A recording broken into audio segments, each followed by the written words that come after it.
estoy muy impresionado con lo que viene a continuación. Primero porque viene Soto Ibars, que siempre no sé levantar el castigo a Soto Ibars porque, en fin, me da muchos quebraderos de cabeza. Sube el pan siempre que viene. No, a mí me gusta eso. Y él, repito, hace ya un tiempo, habló del hombre que había hecho la Universidad de la Posverdad. Pero claro, cuando uno se acercaba y decía, es decano español en la Escuela de Arquitectura de Princeton. Hombre, esto, ojo, que son palabras mayores. Y el hombre suelta ahí que lo que está pasando es otro tipo de movimientos filosóficos, casi dictatoriales en algunos casos, la cancelación permanente. Siempre hemos visto la universidad como una imagen un poco de la antigua Grecia, o donde los saberes se ponen en tela de juicio, donde cualquier cosa puede ser examinada, donde cualquier verdad está siendo analizada para llegar a otras verdades. Y lo que cuentan, ahora nos van a venir aquí tres invitados excepcionales, es que algo ha cambiado. ¿Será verdad que algo ha cambiado? Bueno, que nos lo cuenten. Tenemos de momento, para darles paso, este informe. Hay un informe. Uno de los españoles, el español que firma este informe va a estar aquí con nosotros, que hablan de esto, de un problema auténtico que podemos analizar como universitario, pero podría ser perfectamente de la educación en general, quizá. Es una de las preguntas que tenemos que hacer. Si esto no es solo de la universidad. Nosotros hemos pasado por la universidad, quizá usted también, sí. Otros no lo sé, pero hemos visto algo de esto, hemos vivido algo de esto. Bueno, es un tema de mesa de debate sumamente interesante a estas horas de la madrugada, pero que tendrá un eco enorme tanto en ustedes hoy como a partir de ahora en redes sociales, indudablemente. Hombre, don Juan Soto Ibars, bienvenido. Vamos a hacer subir el pan unos cuantos céntimos hoy, ¿o qué? ¿Más? Sí, siempre. Bueno, tú enseguida viste la historia. Sí, aquí. A mí me llegó esta historia gracias a algún lector que me lo pasó, porque estaba solo en inglés, entonces no se conocía en España. Me habló de un tal Alejandro Zaera Polo, que había emprendido lo de David contra Goliat, que se había puesto a cabezazos con Princeton, donde había sido decano, y que había sacado, ¿cuántas? 800 páginas. Bienvenido, 800 bienvenido Alejandro. Gracias. Buenas noches, gracias por estar aquí. Y aquí lo tenemos. Y Roberto Colom, que podéis presentarlo tú, más que, es decir, alguien que firma ese comunicado, que se vincula a un movimiento que hoy en día no sé si diría que es misión de riesgo. Roberto, bienvenido, gracias. Gracias. ¿Qué tal? Y cuéntame, tú como gran periodista que eres, dices, aquella historia. Primero por los protagonistas. Bueno, es que había una historia, era escandaloso porque Alejandro estaba publicando toneladas, era imposible de leer todo, de documentación, de emails, de cómo había funcionado un proceso de cancelación dentro de una de las universidades más prestigiosas del mundo, y nadie se estaba haciendo eco. Entonces yo lo dije en el periódico, digo, oye, ¿os habéis enterado de esta historia? Y me dijeron, no, pues adelante. Y bueno, amablemente estuvimos hablando, me recibió por Skype, me contó su historia, y rápidamente quedó claro que aquello era una historia que merecía ser contada. Una historia de cancelación, de ese que tú analizas habitualmente. Bueno, más que de cancelación, de los mecanismos que hay en ciertas instituciones del saber para que el saber ocupe menos lugar, parece, ¿no? Dice Alejandro, pero Alejandro es el que nos lo puede contar, ¿eh? Una sensación de diferentes verdades en lucha, de evaluación brutal de la verdad.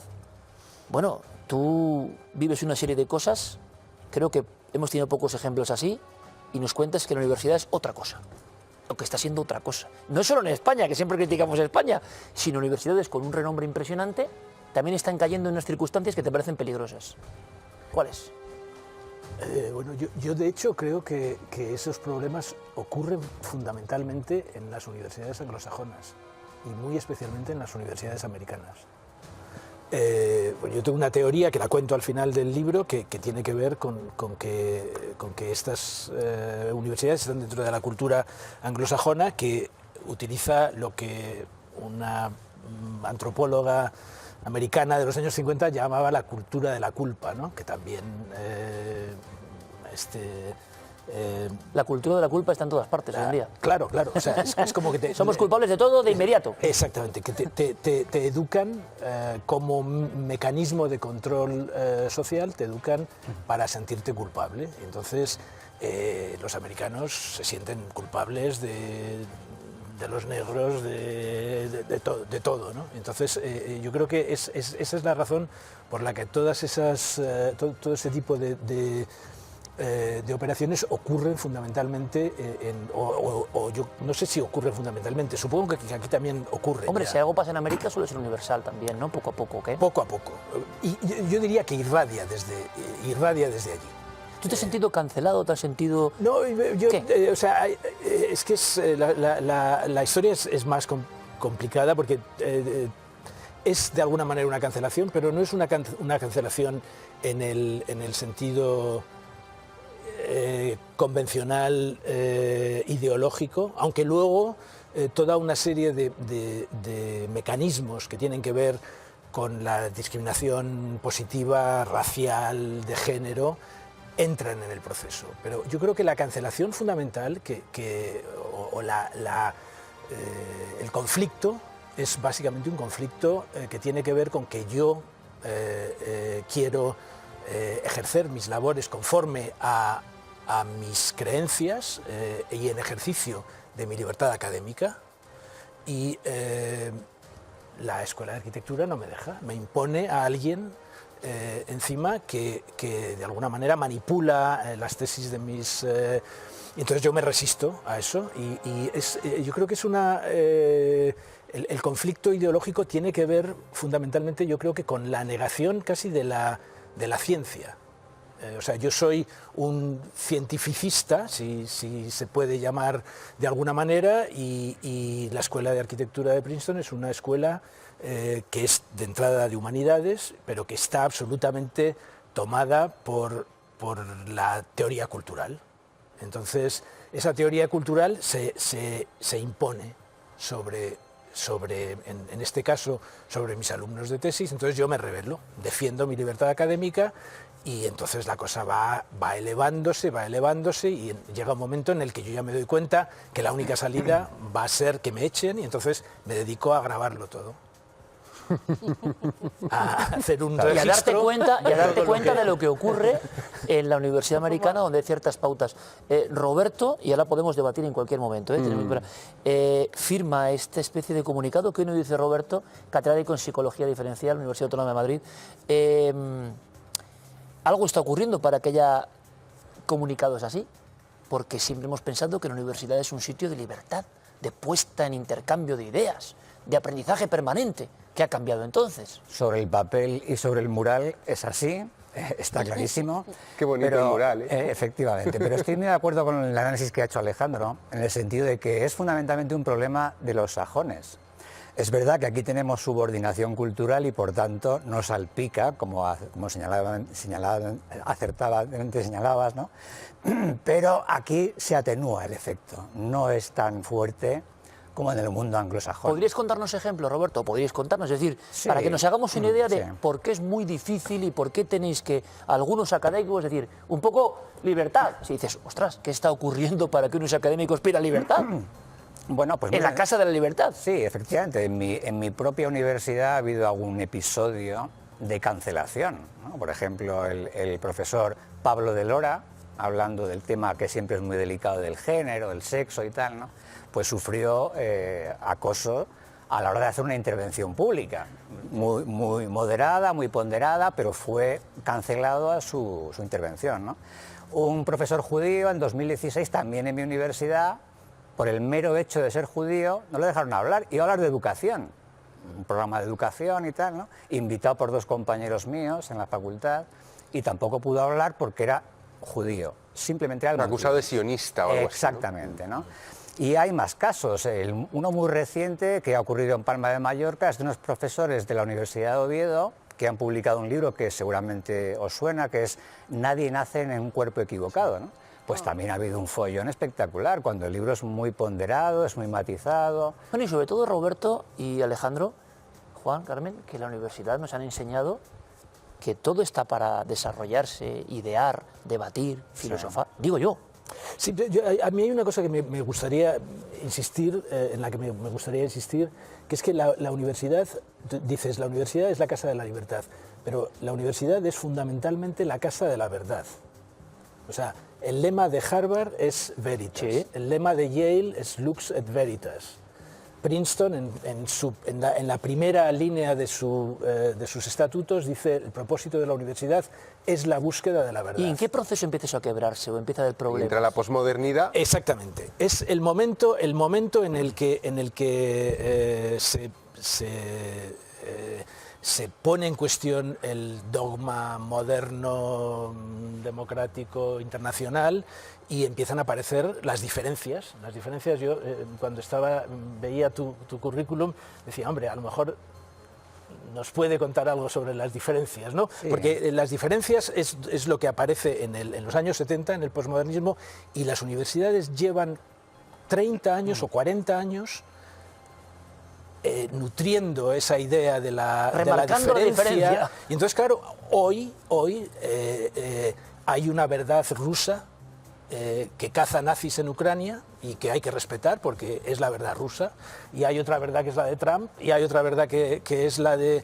Porque claro, como no hay posibilidad de aproximarse a la verdad... Cada uno tiene su verdad, Alejandro. Exactamente, cada uno tiene su verdad, pero yo eso no lo creo. O sea, yo ahora, polémicamente, lo que vengo a decir es que yo creo que hay una única verdad. Que la podamos llegar a poseer es otra cosa. Probablemente no la vamos a poder llegar a poseer, pero sí nos podemos ir aproximando a ella. Por ejemplo, el método científico, Claro, tradicionalmente... pero Alejandro, no digas que es una creencia. Sí. La verdad está ahí. La verdad está ahí. O sea, está ahí. O sea, eso está clarísimo. No, pero es que hay mucha gente que te dirá que no. Bueno, que que diga la lo que verdad quieran, es que que diga la lo que verdad es quieran. de cada cual. No, pero eso no es así, y es un punto fundamental, por cierto, de esta declaración. O sea, los académicos que hemos ¿Qué pedís? suscrito pedimos fundamentalmente que se respete esa libertad para perseguir la verdad. Claro. Cueste lo que cueste. Esto es lo fundamental. ¿No es un poco absurdo a estas alturas, Roberto? O sea, para los que no sabemos esto, decís, ¿qué batalla hay? ¿Qué Pero mira, asfixia Es que la sentís? verdad se ha convertido en algo fascista. Exactamente. O sea, creer que hay algo que es verdad Exactamente. implica decir que hay cosas que son mentira. Cuéntame más casos. Y ahora sí, cuéntame más Bueno, casos que te hayan impresionado. muchísimos casos con respecto a esto. El caso más espectacular en el anglosajón para mí es el caso de la Universidad de Evergreen, que Bueno, seguro que Alejandro sí, conoce. increíble, Yo creo que es el paradigma de los Cuéntanos, que no lo Evergreen conozco. es un campus progresista de humanidades en Estados Unidos. Y una vez al año hacen algo que se llama el Día de la Ausencia. Y el Día de la Ausencia es que los estudiantes negros abandonan voluntariamente el campus para que los estudiantes blancos vean lo que sería la segregación. Es una cosa que se hace para concienciar, es una especie de ritual, y al día siguiente se hace el Día de la Presencia, donde los negros vuelven al campus y se hacen unas actividades. Bueno, una cosa bien intencionada. Hace unos años, con el Black Lives Matter, se cambió el sentido del Día de la Ausencia, y lo que pidieron los activistas dentro de la universidad es que los blancos se fueran, pero no voluntariamente como hacían, que los blancos se fueran un día obligatoriamente. Y un profesor progresista que se llamaba Brett Weinstein, que era donante de la campaña de Bernie Sanders, está muy a la izquierda, un tío de izquierdas, ¿no? Pues mandó un mail y dijo: me parece que esto es una mala iniciativa, porque lo otro es voluntario, representa pues para que la gente se dé cuenta de que los negros tienen que estar entre nosotros y que la segregación es mala, y esto otro de echar a los blancos me parece una cosa un poco fascistoide. ¿Durante cuánto? 2 semanas la Universidad de Evergreen fue tomada por los activistas, encerraron al decano en su despacho y no le dejaban ni ir a mear. Y lo que se decía era que este profesor Brett Weinstein era fascista, por plantear siquiera que esa decisión que habían tomado desde su verdad los activistas antirracistas, yo diría más bien racistas, Black Lives Matter, era equivocada. Esto se zanja con el despido de Brett Weinstein y creo que también de su mujer, que también era profesora. ¿Decano como él? No, eran profesores. pero digo, al decano lo encerraron. Pero ¿esto qué tiene que ver? Tiene que ver con que la verdad sentida por los activistas pasó a ser el dogma de fe, y al cuestionarlo este profesor con muy buenas palabras y una crítica a una decisión, se convirtió en un hereje. Por lo tanto, esto está muy relacionado. ¿Cuál es la verdad? ¿La verdad o la verdad sentida? ¿Y qué verdades hay delicadas ahora mismo en la universidad? Pues... Todas. Todas no. Todas las que tienen que ver fundamentalmente con la identidad de género. Es un hot topic muy caliente. ¿Pero qué significa eso, Roberto? ¿Que no te puedes meter ahí como investigador? ¿Tú eres un investigador que habla de psicología? No sé. Sí, No. sí. ¿Cuántas investigaciones se han cancelado por meterse en eso? Bueno, Cuéntanos un poco. el tema está cada vez más delicado, no solamente porque ya hay dificultades para hacer una publicación científica con el rigor exigido, sino que ahora el problema está en que ni siquiera se llega al punto en el que te puedan financiar esa investigación, ¿no? Porque es un tema que quizá llegue a un resultado inaceptable socialmente, ¿no? Para este tipo de narrativas emocionales que se basan en algo melífluo, pero ningún tipo de evidencia empírica, que es de lo que va la ciencia fundamentalmente.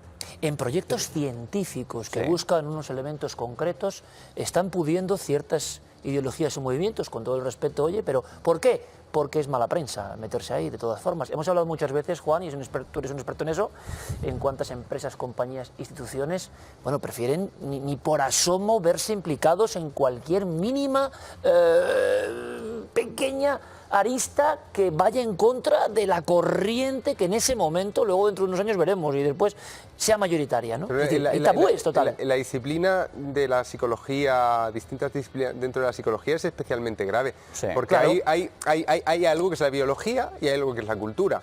Entonces, el constructivismo social, que es la ideología de moda en la universidad, implica que somos pizarras en blanco y que la biología no tiene ningún peso. Exactamente. Entonces, ¿nos puedes contar tú? Es que Sí, es que efectivamente la psicología es un tema muy cerca a este tipo de cancelaciones o protestas de colectivos de estudiantes. Y en este sentido quiero hacer una puntualización que creo que es bastante importante, ¿no? Dudo que ese tipo de tácticas de acoso a académicos sea algo mayoritario. O sea, yo estoy convencido, por lo que veo, llevo 30 años en la universidad o más, ¿no?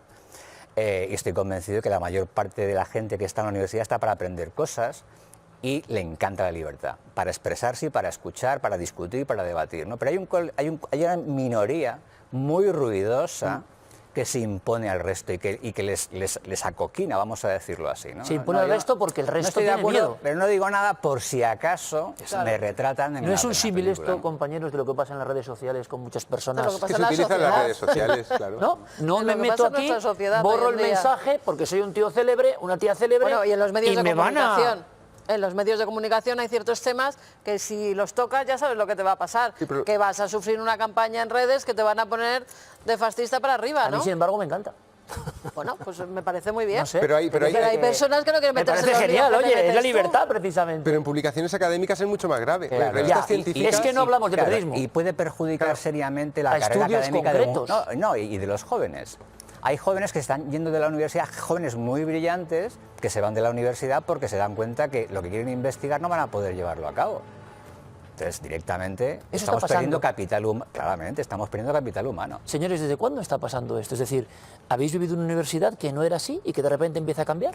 ¿Cuál es la bisagra? Bueno, es cíclico, ¿eh? creo Yo que diría que sí. es cíclico. O sea, esto se repite de vez en cuando y ese tipo de manifiestos que yo estoy representando aquí en el día de hoy se repiten con cierta regularidad porque es un mecanismo de defensa de los académicos frente a ese tipo de acosos. O sea, que es una cosa lógica y frecuente. Yo no diría que es algo nuevo de ahora. Pero si en te absoluto, significas, Alejandro, tienes de perder, ¿no?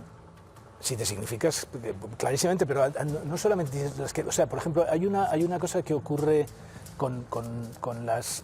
Yo creo que gran parte de las cancelaciones y de este tipo de procesos se producen sobre lo que podemos llamar las políticas de la identidad, es decir, las identidades de género, las identidades de raza, que son, por ejemplo, en Estados Unidos son potentísimas y que ocurren, por ejemplo, en mi historia, ocurren tanto una como otra. O sea, a mí me han acusado de misógino, patriarcal. O sea, la razón por la que yo teóricamente me niego a que haya alguien interfiriendo con mis asesorados es porque soy un patriarcal y no quiero que una mujer me diga o les diga a mis alumnos lo que tienen que hacer. Y a mí me han acusado también por escrito de ser un supremacista blanco. Porque denuncio un proceso del que soy testigo, en el que la decana de la Escuela de Arquitectura se presenta un día en el claustro y dice: dadme nombres de negros porque vamos a contratar unos cuantos negros, y hace una lista de 5 negros, de los que es... ¿Me lo puedes seguir contando ahora? ¿Estamos todos? sí. No, dame Es cuentas, así. que tenemos que cortar un momento Sí, sí. y vuelves y déjalo ahí, ¿eh? Quiero saber qué pasa. Yo también, Lo dejamos ¿verdad, en Juan? alto, ¿eh? Lo dejamos en altísimo, porque estamos como alucinando todos de que esto... yo estoy muy alucinado, de verdad. ¿Ustedes? Volvemos en nada. Algo de nuestro mundo, ¿qué te crees? ¿No? Bueno, Juan, Carmen, seguimos escuchando, ¿no? Sí, sí. La increíble historia de Alejandro Hemos quedado Zadrapolo. ahí. Es que me acaba de llegar hoy. Voy entendiendo. Pueden estar de acuerdo, ¿no? Por supuesto. Pero él vive esta historia, decano de Princeton, ¿eh? O sea, Deja que acabe. ex decano. Deja que acabe. Estábamos con la lista. 5 personas de... Sí, sí, negros. o sea, básicamente se presenta y dice, dadme nombres de profesores, candidatos negros porque vamos a contratar. Y entonces se hace una lista y en esa lista no se considera nunca a nadie que no sea negro. Pero ya es racismo también. Claro, claro, es racismo. Entonces, bueno, de esa lista se eligen 3 candidatos y esos 3 candidatos se les ofrece una plaza. 3 candidatos la Escuela de Arquitectura de Princeton es una escuela muy pequeña. En aquel momento tenía 13 profesores titulares. Es decir, esta señora estaba contratando casi al 25% del total de... Por una cuestión, digamos, motivada no por la calidad o por el currículo, No. sino por una cuestión racial inicial. Exactamente, una cuestión racial inicial que estaba motivada por el hecho de que al presidente el año anterior le habían ocupado la oficina un grupo de activistas negros, la Liga de Justicia Negra, para que quitara de en medio el nombre de Woodrow Wilson, de la Escuela de Administración Pública. En estos procesos de quitar esculturas, Estatuas. quitar nombres, todo está Exactamente. movido. ¿no? Entonces le ocuparon y entonces el presidente dijo que no tal, intentó darles algo. Entonces el presidente en aquel momento necesitaba darles a los activistas negros carnaza para que se callasen, porque no querían quitar el nombre de Woodrow Wilson. Estamos hablando del 2015. En el 2016 se hace una búsqueda usando un mecanismo que se llama objetivo de oportunidad, en el que no se entrevista y no se considera a nadie que no sea negro. Ni siquiera hispanos, Ni hispanos, asiáticos. ni asiáticos, ni medio orientales, ni blancos, por supuesto. Ya. Entonces, eso ocurre, entonces, claro, yo cuando me termino de pelear con Princeton, esto lo saco, o sea, eso no lo sabe nadie que no hubiera estado allí, que no estuviera en la administración de la universidad. Entonces yo lo hago público, y entonces, claro, una de las profesoras que habían sido contratadas por ese método me acusa por escrito, públicamente, eso ocurrió después de que hiciéramos la entrevista, de ser un racista, un supremacista blanco, etcétera, etcétera. ¿Y qué te pasa entonces? Porque que te digan eso tiene unas consecuencias también. Bueno, no, porque yo ya estaba fuera de allí. ¿Te apoyó algún Eso. compañero o no? No, yo ya estaba fuera. Eso es una cosa que se publica en una... Sí, pero antes- bueno, pero antes de pueden salir- solidarizarse, ¿no? Antes de salir, alguien se puso Me en contaste tu que en lugar privado, y- en privado sí, pero en público exactamente, calladitos. todo el mundo callado. Todo el eso mundo es callado. Esta es buena, el temor. Claro. Esta es Sí, buena, ¿eh? algunos en la A un lista decano están... de Claro, Princeton, señores. exactamente. Ese temor que encaja muy bien con una cosa que me gustaría comentar y que si me lo permite. Por favor. Y es que en la gente que ha firmado esta declaración, que son más de 1000 académicos, algunos de Reino Unido, incluso de España, han firmado como anónimo. No, es ¿Y que, eso es que sirve? no puede Y escucha, ser. y además al Esto lado- es el inicio de una novela, Sí, ¿eh? al lado ponen Anónimo, por como temor la X. a las consecuencias de haber firmado esta declaración. ¿Lo ponen? Sí, tal cual. expresamente. Académicos, gente que se dedica a enseñar. Sí. Entonces me vais a permitir, si el académico, aquí tenemos a un señor que ha sido decano de Princeton, aquí tenemos una autoridad en su cátedra de psicología, si tú no eres Hércules, te quiero decir mentalmente, y todo te puede afectar, somos humanos, tú no te separas de una línea de lo que te digan. Claro. Primero, tu puesto está en juego. Segundo, el repudio de la clase, de la comunidad. Y entonces, ¿qué pasa con la enseñanza? ¿Qué nos van a decir? ¿Por dónde hay que ir? Los ¿no? borregos, ¿no? Claro, Universidades cuando de en la borregos. Es el miedo, la estás contando el universidad, miedo en académicos. El trabajo que tenemos que hacer es fomentar, estimular el pensamiento crítico. Y eso no se puede hacer con dogmas, no funciona así, ¿no? Entonces, esto, si perdemos eso, cierra la universidad. ¿Tú por Porque qué ¿para firmaste sirve, con tu no? nombre? ¿Perdón? ¿Tú por qué sí firmaste con tu nombre? Bueno, porque me parece que es mi obligación como académico defender esa libertad, esa manera de entender el templo que es la universidad, de persecución de esa verdad que antes comentábamos. Bueno, nosotros con Juan Soto Ibars tenemos una sección que volverá, porque ya este Melodicena está por la calle. Tienes castigado a Juan Soto Ibars. Bueno, pero es una historia Estoy que en solo el gulag, sabemos. estoy cancelado. ¿Estás en el gulag? Sí. Sí, sí. Te lo Un mereces, frío. también te lo mereces. Bueno, me viene bien el fresquito, que ha hecho mucho calor. Bueno, entonces con Juan Soto Ibars, para quien no lo sepa, porque hay mucha gente no, como diría Chicho Mensador, nuestro querido público, ve Horizonte y no tiene por qué ver nuestro otro programa. Pues en el otro programa, más de misterios, no hay más misterio que esto, Juan trae libros y otras cosas que han sufrido censura hoy. Porque hablar del Manual del Inquisidor, que lo haremos, o hablar de libros antiguos, bueno, lógicamente es como otro ventajismo. No, hablar de lo que está pasando ahora. Y los casos de Juan Soto Ibars cada día son más absolutamente incomprensibles. Aquella señora que tenía un puesto de empanadillas mexicanas... De burritos, sí. y le queman el puesto, se lo cancelan porque no es mexicana. Y no se permite que sin ser mexicana te apropies de la cultura. Y la pobre mujer la dejan sin oficio. O sea, una cosa... Pero es que casos de esos Alejandro los ha visto en Esto es lo que te directo. quiero decir, que esto es todo lo que tú nos vienes contando, pero trasladado, hombre, entre comillas, igual yo soy un ingenio, ¿vale, compañeros? Pero si la al universi- templo es de lo que la peor libertad está y la la verdad, ¿no? universidad, ¿no? La universidad es lo que peor está, ¿verdad? O sea, Es lo que quiero peor decir, está. En Estados Unidos sí, ¿no? Casi Bueno, todas las ahí- historias que llegan... Yo no sé si diría que es lo que peor está, pero... En este sentido. Pero en ese sentido, desde luego, es el Contadnos sitio más, donde, por favor. donde está más radicalizada. Conocéis la historia de esas Tabachnikov, políticas ¿no? de- Un matemático. A ver, cuéntala tú. Tabachnikov y son dos matemáticos que hacen un paper de estadística. Son matemáticos que hacen estadística.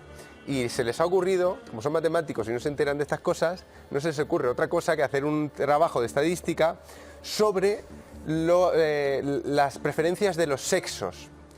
Esa cosa de que las mujeres suelen preferir estadísticamente un tipo de trabajos y carreras, etcétera, y los hombres otro tipo de trabajos estadísticamente, Pero una investigación estadística. de matemáticas.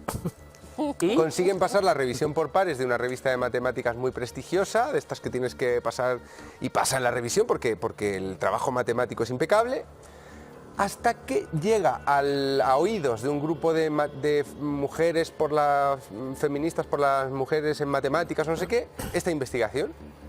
Y ya con la revisión por pares hecha, la revista borra el artículo que ya está publicado, es la primera vez que ha pasado en la prensa académica En científica, matemáticas.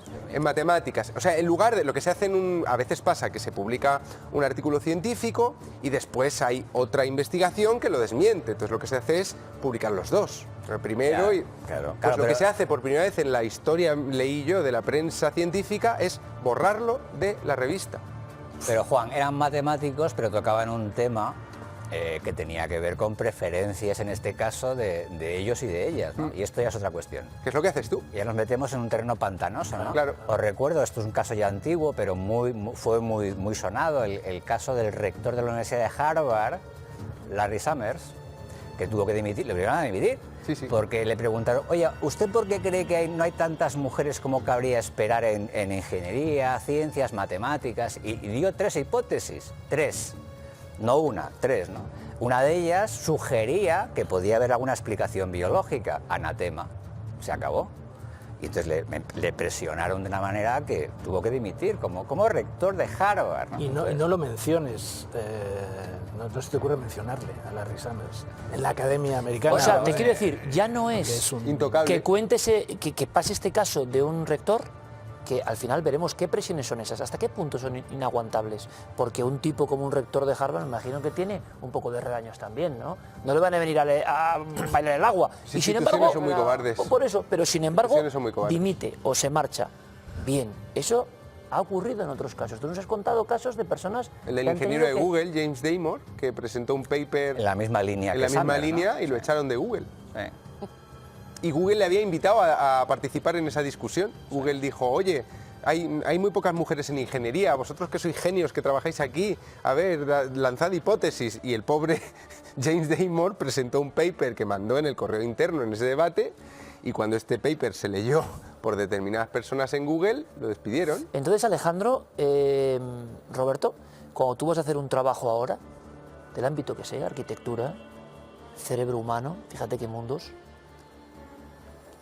no sé si antes, hace un tiempo, haríais el trabajo, venga, entiéndeme, estoy hablando, vamos a empezar nuestro pensar en trabajo, esas ¿no? cosas, ¿no? Vamos a intentar hacer esto porque nos interesa esto. Ahora tienes que hacer un recuadro, no sé cuánto de grande, y decir qué no puedes tocar, qué no puedes tocar, qué no puedes tocar, qué no puedes tocar, qué no puedes tocar. Eso es cuando la esencia de la ciencia es voy a hacer la hipótesis más arriesgada posible porque quiero aprender algo nuevo. No puedo, porque tengo que cumplir una serie de filtros que van a entorpecer mi creatividad como científico, y esto es una barbaridad. En tu ámbito, ¿qué no se puede hacer, Roberto, ahora mismo? Pues bastantes cosas, ¿no? Porque se está importando, como estamos subordinados culturalmente, estamos importando hábitos de Estados Unidos, ¿no? Entonces todo está cada vez más burocratizado.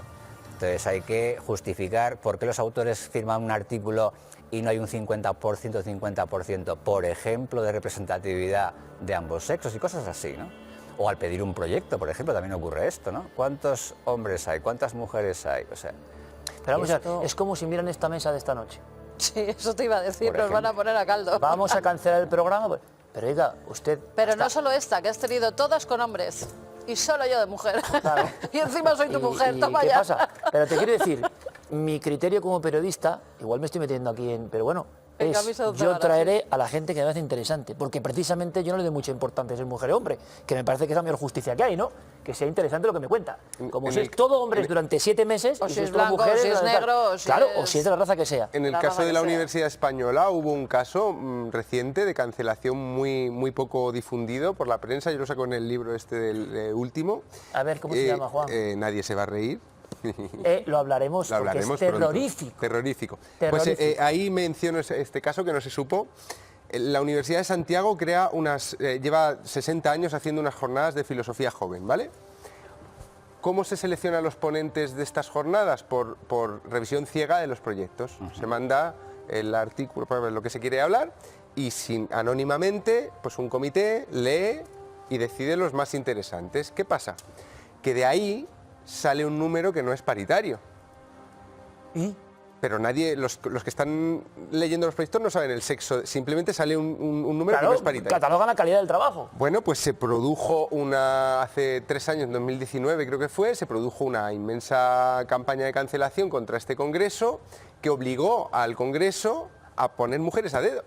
Entonces traicionaron su revisión democrática y ciega de los proyectos para cediendo a las presiones y acabaron metiendo mujeres pues porque se lo había exigido Amigo la Juan, militancia. como si fuera al revés, meter hombres, me da exactamente igual.